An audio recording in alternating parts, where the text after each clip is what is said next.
So let me show you how to set up Truecaller on your Samsung Galaxy A17 5G.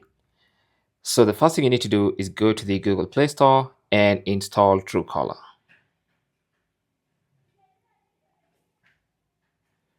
So find Truecaller, make sure you get the correct application. That's what it looks like. Truecaller, caller ID and block by Truecaller. So go ahead and install that app.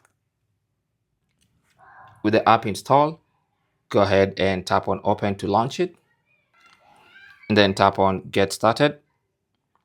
And then it said set Truecaller as a default caller ID and spam app. So select that and then tap on set as default. Now it's going to ask for permissions to manage a couple of things, including your contacts, your phone calls, and call logs. So you need to grant those permissions. So I'm going to select allow for that, allow for contacts, and allow to manage phone calls. Also for SMS, those permissions have to be granted for Truecaller to work exactly the way it's supposed to work. Okay. Now, the next step is to sign in to Truecaller. So I'm just gonna quickly sign in with my Google account. And now it's attempting to verify my phone number. So let's just give it a moment. It's gonna attempt to do that by trying to call the SIM card inside this phone. And once the verification is complete, it's gonna take me to the home page.